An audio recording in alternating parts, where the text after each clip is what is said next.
Je terminerai en donnant 2 conseils aux nostalgiques de la domination.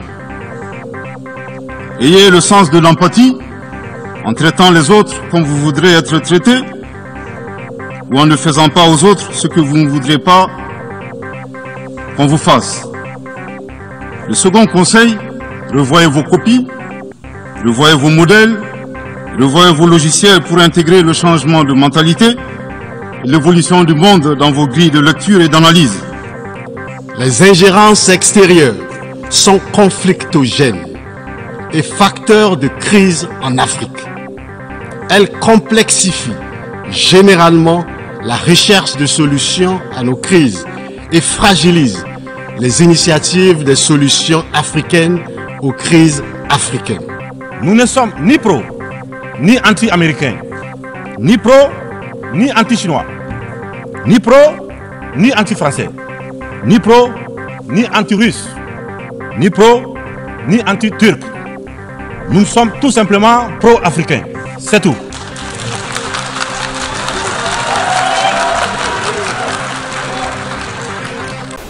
Sauvons l'Afrique.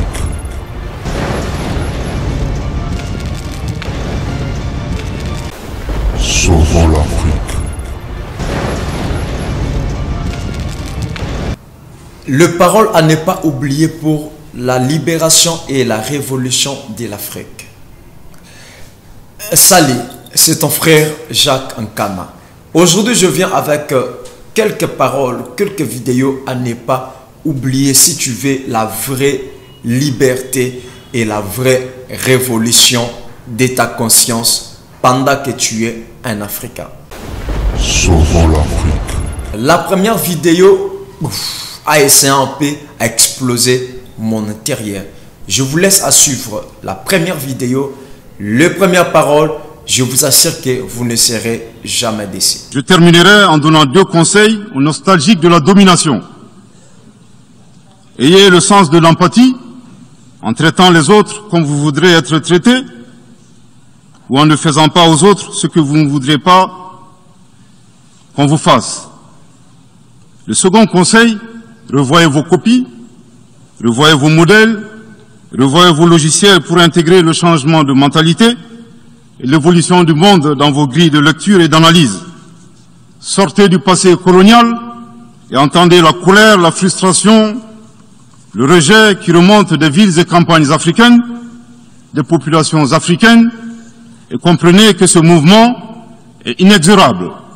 Grâce au principe de la multiplication fractale, vos intimidations et vos actions subversives n'ont fait que grossir le rang des Africains soucieux de préserver leur dignité. S'il n'était qu'une centaine aux indépendances, aujourd'hui nous sommes des millions, et demain, tant que les paradigmes inégalitaires demeureront, nous serons des milliards. Dans cette vidéo, j'ai rénuméré 10 choses très capitales. La première des choses, cet homme, j'ignore son nom, si tu peux m'écrire aux commentaires. Ne faites pas aux autres ce que vous ne voulez pas qu'on vous fasse. Si tu ne veux pas qu'on te fasse du mal, ne fais pas aux autres ce que vous ne voulez pas qu'on vous fasse. Il s'adressait aux blancs, il s'adressait aux noirs. Cette pensée et cette première chose a essayé un peu de me rendre heureux. Se tenir devant le blanc comme ça, de se tenir devant toutes les races et dire une telle chose, c'est quelque chose la plus importante. La manière dont vous êtes en train de faire souffrir les Africains, si on vous le fasse aussi la même chose, vous ne serez pas content, vous ne serez pas heureux. La manière dont vous êtes en train d'alimenter les guerres ici en Afrique, si on le fait le même chose chez vous dans vos pays, vous ne serez pas content. Alors, ne le faites plus aussi en Afrique. La deuxième des choses que cet homme a dit, et c'est une chose qui m'a encore touché. Il dira, sortez du pensée colonial. Parce que les gens qui nous ont colonisés, quand je parle de nous, je vois l'Afrique directement. Ces gens-là, jusqu'à présent, sont en train de marcher avec la mentalité de la colonisation. Cela veut dire, ces gens-là, puisqu'ils sont colonisés, nous devons toujours être là pour les suivre, pour les mandater, pour suivre leur politique, pour les coloniser mentalement. Et ce sont parmi les choses que ces gens-là sont en train de faire.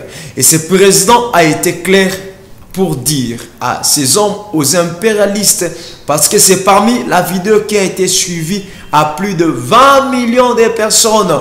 Je vous assure, la deuxième vidéo, ça va encore vous choquer et ça va vous rendre libre mentalement. Il a continué pour dire qu'aujourd'hui nous sommes des millions. Si vous n'arrêtez pas avec votre politique, nous serons des milliards. Et l'Afrique qui est en train de se réveiller, c'est une Afrique puissante. C'est une Afrique forte, une Afrique qui va changer vraiment les choses. Et la deuxième vidéo, ça va encore vous toucher. Les ingérences extérieures sont conflictogènes et facteurs de crise en Afrique. Elles complexifient généralement la recherche de solutions à nos crises et fragilisent les initiatives des solutions africaines aux crises africaines. Elles ne sont plus les bienvenues dans une Afrique qui a conscience de ses problèmes de paix, de sécurité et de développement. L'Afrique ne veut plus des ingérences extérieures.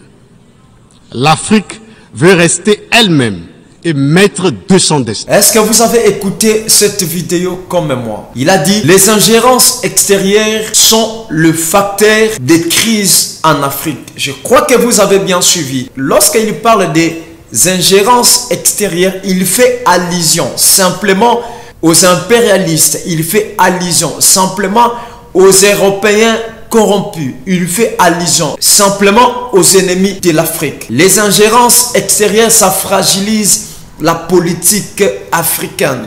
Mesdames et messieurs, je crois que vous avez bien suivi. Nous avons besoin de conduire l'Afrique seule. Nous voulons rester seuls maîtres de notre propre destin. Nous voulons tenir l'Afrique entre nos mains. Nous voulons diriger l'Afrique parce que nous sommes capables de diriger l'Afrique seule. Ça fait plus de 60 ans que l'Afrique a vu l'indépendance. Et jusqu'à présent, nous sommes en train de souffrir. Vous ne voulez pas que nous puissions avancer. Vous ne voulez pas que nous puissions construire. Parce que vous êtes en train de fragiliser la politique africaine. Nous sommes responsables et nous voulons être le maître de notre destin. Faites-le comme vous avez fait aux d'autres cieux, aux d'autres continents, aux d'autres pays que vous avez déjà colonisés. Et vous avez déjà donné l'indépendance. L'Afrique veut aussi être libre. L'Afrique souffre, mesdames et messieurs. Elle souffre d'un modèle de gouvernance qui lui a été imposé. Un modèle certes bon et efficace pour l'Occident, qu'il a conçu au fil de son histoire, mais qui a du mal à passer et à s'adapter à notre réalité, à nos coutumes, à notre environnement. Hélas, j'aimerais dire que la grève n'a pas pris. Je sais que lorsque je dis cela, tout de suite, ils sont nombreux à se dire encore un bidas qui veut tordre le cou à la démocratie. Encore un soldat qui veut imposer sa dictature. Cependant, de façon très claire, sans hypocrisie, sans faux semblant, les jeux dans les jeux, nous sommes tous conscients que ce modèle de démocratie que vous nous avez si insidieusement et savamment imposé après le sommet de la Baule en France, presque de façon religieuse, il ne marche pas. Nous, Africains, nous sommes fatigués, épuisés des catégorisations dans lesquelles les uns et les autres veulent nous mener et surtout veulent nous cantonner. La population de l'Afrique est jeune. Elle n'a pas connu la guerre froide. Elle n'a pas connu la guerre et les guerres idéologiques qui ont façonné le monde pendant les 70 dernières années. C'est pourquoi nous, Africains, nous trouvons insultants les cases, les classements qui tantôt nous placent sous influence des Américains, tantôt sous celle des Anglais, tantôt des Français, tantôt des Chinois, des Russes et même des Turcs. Nous ne sommes ni pro, ni anti-américain, ni pro, ni anti-chinois, ni pro, ni anti-français, ni pro, ni anti-russe, ni pro, ni anti-turc. Nous sommes tout simplement pro-africains. C'est tout.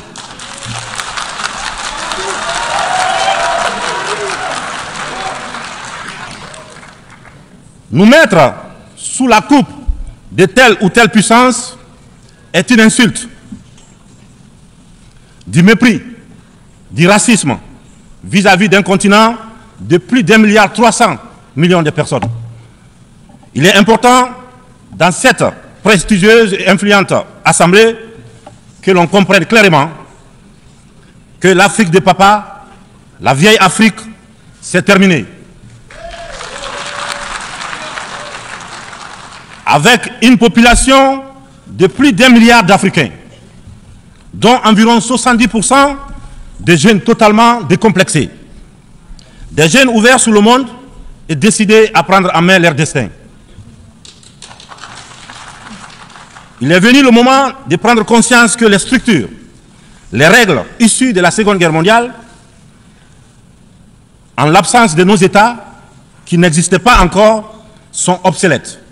C'est la fin d'une époque déséquilibrée, injuste, où nous n'avons pas droit au chapitre.